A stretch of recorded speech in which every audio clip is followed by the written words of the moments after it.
स्वागत है आप सभी स्टूडेंटों का जेएमवी स्टडी भारत में। तो आज हम स्टडी करते हैं अंगद सर के साथ कक्षा 9वीं की गणित के अध्याय 5 यूक्लिड की ज्यामिति का परिचय। ये अध्याय 5 का भाग नंबर 7 है, जिसमें हम जानेंगे प्रश्नावली 5.1 के भाग नंबर 3 में प्रश्न क्रमांक 4 और प्रश्न क्रमांक 5 का संपूर्ण हल। इससे पहले यदि आपने हमारे चैनल्स को सब्सक्राइब नहीं किया है तो प्लीज सब्सक्राइब कीजिए, शेयर कीजिए और कमेंट्स कीजिए, ताकि इसी प्रकार के सभी वीडियो आपको सबसे पहले मिल सकें। अब हम देखते हैं कि प्रश्न क्रमांक 4 और 5 क्या कहता है। तो हम देखते हैं प्रश्न नंबर 4 क्या कहता है। यदि दो बिंदुओं ए और बी के बीच एक बिंदु सी ऐसा स्थित है कि AC बराबर BC है, तो सिद्ध कीजिए कि AC बराबर 1/2 AB है। एक आकृति खींचकर इसे स्पष्ट कीजिए। ठीक है, पहले तो हमें दो बिंदु लेना है समतल पर, और जो दिया गया है उसको लिखेंगे और सिद्ध क्या करना है उसको लिखेंगे। इस प्रकार के प्रश्नों को हल करने के लिए हम कहते हैं उत्पत्ति। ठीक है, तो हम क्या करेंगे, जो पहले दिया गया है पहले उसको लिखते हैं क्या दिया गया है। ठीक है, हमें दिया गया है AC बराबर BC, इसको हमने मान लिया समीकरण नंबर 1, और सिद्ध क्या करना है वो भी लिख लेते हैं। हम सिद्ध करना है हमें, उसने कहा कि AC बराबर दिया है 1/2 AB, ये सिद्ध करना है। ये हो गया समीकरण नंबर 2, यही सिद्ध करना है। ठीक है, तो इस प्रकार के क्वेश्चनों को हल करने के लिए हमें क्या करना पड़े, उत्पत्ति करनी पड़ेगी। तो हम सबसे पहले लिखते हैं उत्पत्ति, उपपत्ति। ठीक है, ये तो हल दिया है। ठीक है, उपपत्ति, तो उपपत्ति करेंगे तो हम क्या लिखेंगे, उपपत्ति। उपपत्ति में क्या लिख सकते हैं हम, समीकरण 1 दिया गया है वो लिख लेते हैं। उपपत्ति में सबसे पहले एक रेखा बना, उसने कहा कि दो बिंदु A और B के बीच एक बिंदु C ऐसा स्थित है कि AC बराबर BC। तो सबसे पहले तो हम बनाते हैं यहाँ पे एक रेखा, ये खींची हमने रेखा। ये बिंदु कहलाना हमारा ये, और ये बिंदु कहलाना B। उसने कहा A और बिंदु के बीच में एक बिंदु ऐसा C स्थित है जो AC बराबर BC हो। तो यह हम कर लेते हैं बिंदु C है, तो AC बराबर BC, ये भी बराबर हो जाएगा AC प्लस BC। ठीक है, ये रेखा हमने खींच ली, एक आकृति खींच ली। उसने कहा था कि आकृति खींच कर स्पष्ट कीजिए, लिख लिया हमने। अब जो हमें दिया गया था, तो समीकरण 1 को हमें प्रूफ करना है समीकरण 2, और दिया गया है समीकरण 1 इस रेखा से। तो उपपत्ति हमने लिखी, तो हम लिखते हैं समीकरण 1। समीकरण 1 हमारे लिए क्या दिया गया, समीकरण 1 से। समीकरण 1 से क्या दिया गया हमें, समीकरण 1, समीकरण हमें 1 दिया गया है, क्या दिया गया है, AC बराबर BC। BC हो गया। अब क्या करेंगे, AC बराबर BC हो गया और हमें चाहिए AC बराबर 1/2 AB। तो क्या करेंगे, दोनों तरफ किसका गुणा करेंगे, किसको जोड़ेंगे। तो हमें ये देखना पड़ेगा, इस लाइन से स्पष्ट दिख रहा है कि AB बराबर है, AB बराबर हो सकता है AC प्लस BC, और हमें ये भी सिद्ध करना है। आया समझ में। तो हम क्या करेंगे, हमें सबसे पहले लिखना पड़ेगा दोनों तरफ AC को जोड़ने पर, दोनों तरफ इसमें AC को जोड़ दो चाहे BC को जोड़ दो। AC बराबर सिद्ध करना है, इसलिए दोनों तरफ AC को जोड़ो। अगर वो कहता BC बराबर 1/2 AB है तो दोनों तरफ BC को जोड़ते। तो क्या करेंगे अब हम, तो हमने दोनों तरफ AC को जोड़ दिया, AC प्लस AC था, ये बराबर किया BC था ही हमारे पास, और प्लस AC और कर दिया हमने। यहां साइड में लिख सकते हो दोनों तरफ, क्योंकि दोनों तरफ AC को जोड़ने पर, क्या करने पर, जोड़ने पर, दोनों तरफ AC को जोड़ दिया। तो यहां क्या बन गया, BC प्लस AC या AC प्लस BC। क्यों हमने AC जोड़ा, लाइन देख लिया कि रेखा है AC plus BC, AC plus CB बराबर होगा ये भी। तो यहां से यही तो मिल गया, ये BC हो गया और प्लस का AC हो गया, बराबर ये भी मिल जाएगा, और यहां से 2 हो जाएगा। आया समझ में। तो हम इसको क्या लिख सकते हैं, देखो AC और AC जोड़ेंगे तो क्या मिलेगा हमें, यहां से AC AC जोड़ेंगे तो 2AC मिल गया, बराबर बराबर हमने क्या किया, ये था BC प्लस AC। तो अभिक्रिया 2 क्या कहता है, जब दोनों वस्तुएं एक अन्य वस्तु के बराबर होती हैं तो वे आपस में भी बराबर होती हैं। ठीक है, तो यहां से हम लिख सकते हैं, क्या लिखेंगे बताओ जल्दी से, क्या लिखेंगे, AC प्लस BC ज्यों का तो इसको पहले लिख दिया, इसको बाद में लिख दिया। इतना याद रखना, हमें जो सिद्ध करना था। अब देखो ये काय के बराबर है, AC प्लस BC। रेखा से स्पष्ट दिख रहा है कि AC प्लस BC या CB बराबर होगा AB के।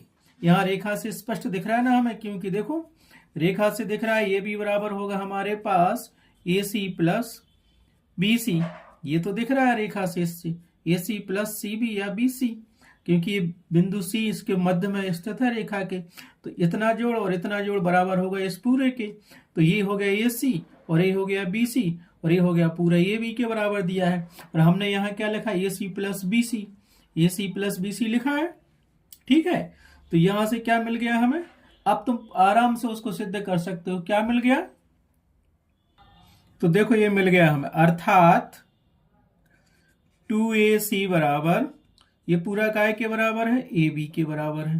रीजन दे दिया कहां से, क्योंकि हमें चित्र से स्पष्ट दिख रहा है कि AB बराबर है AC प्लस BC। ये रीजन देना पड़ेगा, ये दिख रहा है AC प्लस BC बराबर है AB के। हो गया, अब इसको आगे हम कैसे हल करेंगे, इसको करते हैं दैट इम्प्लाइज, ये लिखा है तो AC हो गया, 2 का गुणा है AC में, इस तरफ जाएगा तो क्या होगा, AB बटे 2 हो जाएगा। ठीक है, इधर गुणा है तो इधर भाग होता है। आया समझ में, जो हमें प्रूव करना था। आगे देखते इसको क्या लिखेंगे हम, इसको हम लिख सकते हैं, तो यहां से देखो ये मिलेगा हमें, अर्थात AC बराबर 1/2 इंटू AB, उसको ऐसा भी लिख सकते हैं। और यही हमें सिद्ध करना था, तो हम क्या लिखेंगे, इति सिद्धम, यही सिद्ध करना था, यही सिद्ध करना था। तो हम क्या लिखेंगे, हम इसको लिख सकते हैं, क्या लिख सकते हैं हम इसको, इति सिद्धम, इति सिद्धम, सिद्धम मतलब सिद्ध हुआ। ठीक है, हो गया, हेंस प्रूव्ड हो गया। इस प्रकार से प्रश्न नंबर 4 कंप्लीट हुआ। अब चलते हैं प्रश्न क्रमांक 5 पर। प्रश्न क्रमांक 5 क्या कहता है, ठीक है, बहुत इंपॉर्टेंट क्वेश्चन है, क्योंकि यहाँ AB रेखा है, इसके बीच में मध्य बिंदु C दिया है, तो ये AC बराबर हो AC प्लस CB बराबर होगा AB के। चाहे AC प्लस BC करो या AC प्लस CB करो, दोनों की कंडीशन में बराबर होते हैं कि AB के बराबर दोनों होते हैं। यही सिद्ध कर दिया था, ये हमें दिया था, AC बराबर BC दिया था, हमें करना था AC बराबर प्रूफ। तो हमने क्या किया, AC का दोनों तरफ गुणा कर दिया, AC का गुणा किया तो AC प्लस AC मिल गया, यहां से 2AC आ गया। और ये हमारे पास BC प्लस AC दिया है, BC प्लस AC दिया है, तो हमने AC प्लस BC लिख लिया। अब 2AC बराबर ये भी लिख दिया, क्यों, हमें रेखा चित्र से दिख रहा है कि ये भी बराबर क्या है, AC प्लस BC है, होता ही है वो तो। ठीक है, तो AC बराबर क्या होगा, AB बटे 2। तो यहां से मिल गया हमें AC बराबर 1/2 इंटू AB। यही सिद्ध करना था। इस प्रकार से हमारा प्रश्न नंबर 4 कंप्लीट हुआ। अब चलते हैं क्वेश्चन नंबर 5 पर। अब हमें दिया गया प्रश्न नंबर 5। प्रश्न नंबर 5 क्या कहता है, यहाँ तो उसने हिंट दे दी प्रश्न नंबर 4 कह के, लेकिन एग्जाम में हमें प्रश्न नंबर 4 लिखा नहीं होगा, हमें सीधा दिया होगा प्रश्न और उसमें ये जुड़ा होगा। ठीक है, तो प्रश्न नंबर 5 कहता है कि प्रश्न 4 में C रेखाखंड AB का एक मध्य बिंदु कहलाता है। बिल्कुल हमने प्रूव किया था। सिद्ध कीजिए कि एक रेखाखंड का एक और केवल एक ही मध्य बिंदु होता है। ठीक है, तो सबसे पहले जो हमें दिया गया हम उसको लिख लेते हैं। प्रश्न 4 में हमें क्या दिया गया था और क्या सिद्ध करना था। ठीक है, और प्रश्न 5 में हमें क्या बताना है कि एक रेखाखंड का एक और केवल एक ही मध्य बिंदु होता है। तो हम इसके अपोजिट लेके चलेंगे। प्रश्न 4 में क्या सिद्ध किया था हमने कि एक रेखाखंड AB है जिसका मध्य बिंदु C है, सो AC बराबर 1/2 AB, ये प्रूव किया था हमने। लेकिन यहाँ हम क्या करेंगे, एक रेखाखंड AB के दो मध्य बिंदु मानेंगे और सिद्ध करेंगे कि एक ही मध्य बिंदु होता है। तो जो दिया गया है पहले उसको लिख लेते हैं। क्या दिया गया है यहाँ पे? हम मान लेते हैं सबसे पहले तो इस प्रकार के प्रश्नों को हल करने के लिए हम लिखते हैं उपपत्ति। तो सबसे पहले तो हमने एक ये भी रेखाखंड खींचा, ये बिंदु ए है और ये बिंदु बी है। लेकिन इन प्रश्नों को हल करने के लिए हमें क्या सिद्ध करना पड़ेगा? ए बी रेखाखंड के दो मध्य बिंदु मानेंगे, वो सिद्ध कर देंगे कि एक ही बिंदु होता है, एक ही मध्य बिंदु होता है। तो माना कि यहां कहीं मध्य बिंदु होगा, तो इसको हम लिख लेते हैं सी। ए बी का रेखाखंड का क्वेश्चन 4 में क्या किया था हमने? ऐसे ही दिया था क्वेश्चंस। ए बी एक रेखाखंड था, उसका मध्य बिंदु सी था। तो ये सी बराबर क्या हो गया था? ये सी बराबर हो गया था 1/2 ए बी, और हमने यहां मान लिया एक मध्य बिंदु क्या है? डी है। तो रेखाखंड ए बी के हमने दो मध्य बिंदु मान लिए। ठीक है, तो पहली बार हम एक शर्त लिखेंगे, यहां से रेखाखंड ए बी लेंगे, उसका मध्य बिंदु सी लेंगे, फिर डी को छोड़ देंगे। और फिर दूसरी बार में क्या करेंगे? रेखाखंड ए बी का मध्य बिंदु डी लेंगे, सी को छोड़ देंगे। दो समीकरण बना लेंगे और इन दो समीकरणों से हम देखेंगे क्या हल हो रहा है, फिर हम उसको सिद्ध करेंगे।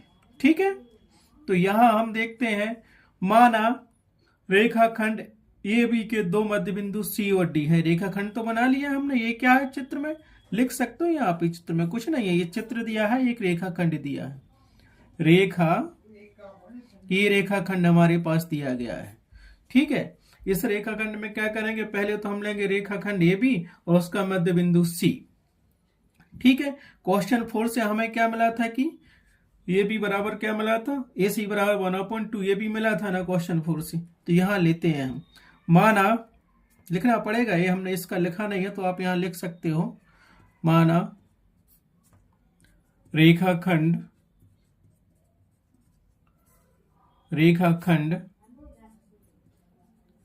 ए बी के दो मध्य बिंदु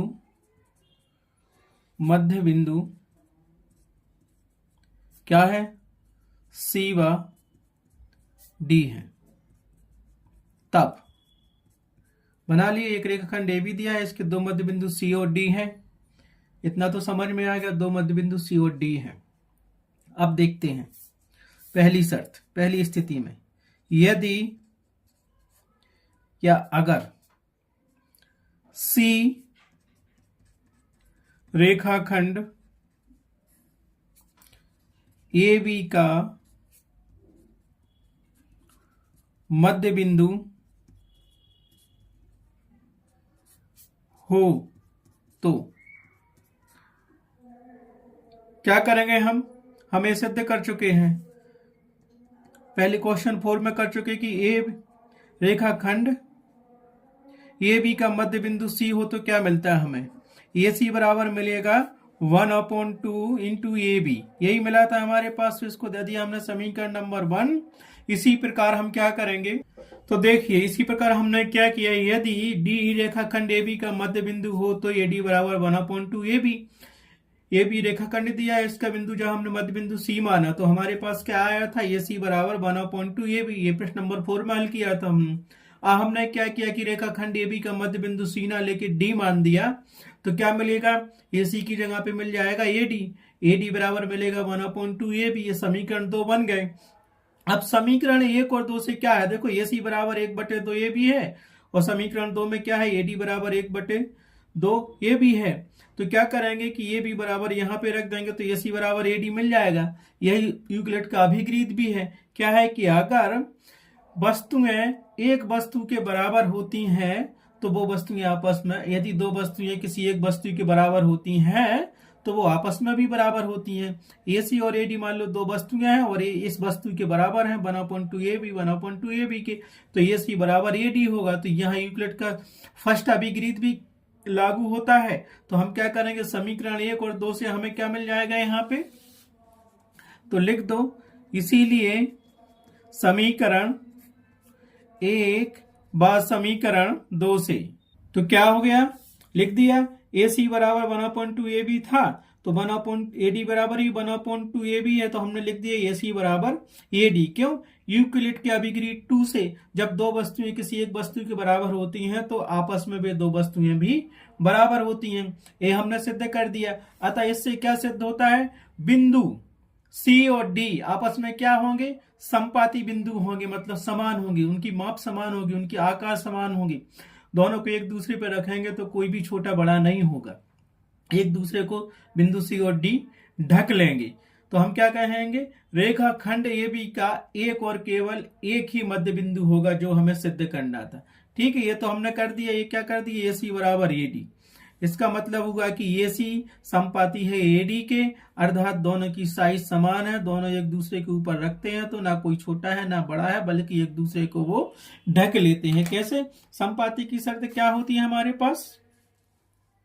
यही होती है ना, ये एक संपाती है कि ये दिया हाथ ये दिया, दोनों संपाती हैं तो देखो नीचे वाला हाथ नहीं दिख रहा है, ऊपर वाले हाथ ने नीचे के हाथ को पूरा ढक लिया। इसी प्रकार देखो ये नीचे वाला हाथ दिया है तो इस दूसरे हाथ को पूरा ढके हुए हैं, तो एक दूसरे के संपाती हैं, बराबर होती है ना। तो इससे क्या सिद्ध हम कर देंगे? तो इससे क्या सिद्ध हुआ? इससे सिद्ध हुआ AC बराबर AD। तो हम क्या लिख सकते हैं? इसको लिख सकते हैं, ठीक है, अतः बिंदु C, D क्या होंगे? संपाती होंगे, संपाती बिंदु हैं। संपाती बिंदु हैं मतलब एक ही बिंदु हैं, चाहे C को लो चाहे D को लो। अतः रेखाखंड AB का, अतः हम क्या लिखेंगे? अतः रेखाखंड AB का केवल और केवल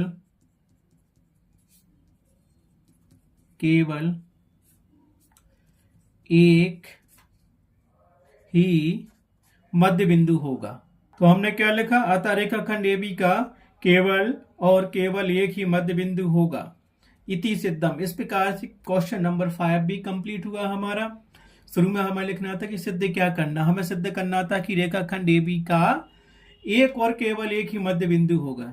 ठीक है, तो हमने लिखा उत्पत्ति, एक रेखाखंड AB खींचा, उसके दो मध्य बिंदु मान लिए C और D, और प्रश्न नंबर 1 से हम जानते हैं कि यदि रेखाखंड AB का एक बिंदु C है तो ये C बराबर 1/2 AB होता है, और जब हम मध्य बिंदु D लेंगे तो प्रश्न क्रमांक 4 से क्या हो जाएगा? AD बराबर 1/2 AB हो जाएगा। दोनों समीकरणों से हमें AC बराबर AD मिल गया। अतः क्या हो गया? यूक्लिड का सेकंड अभिगृहित लागू हो गया। यूक्लिड का फर्स्ट अभिगृहित क्या कहता है? पहला अभिगृहित। यूक्लिड का क्या कहता है हमसे? पहला अभिगृहित कहता है कि यदि दो वस्तुएं किसी तीसरी वस्तु के बराबर होती हैं तो वो दोनों वस्तुएं आपस में बराबर होती हैं। ठीक है, ये लिख क्या? अतः बिंदु C और D क्या है? संपाती बिंदु है। अतः रेखाखंड AB का केवल और केवल एक मध्य बिंदु होगा। सो इति सिद्धम, यही हमें सिद्ध करना था। इस प्रकार से प्रश्नावली 5.1 का क्वेश्चन नंबर 4 और क्वेश्चन नंबर 5 कंप्लीट हुआ। अब नेक्स्ट क्वेश्चन के लिए चलते हैं नेक्स्ट वीडियो में हम। Thanks for watching my video.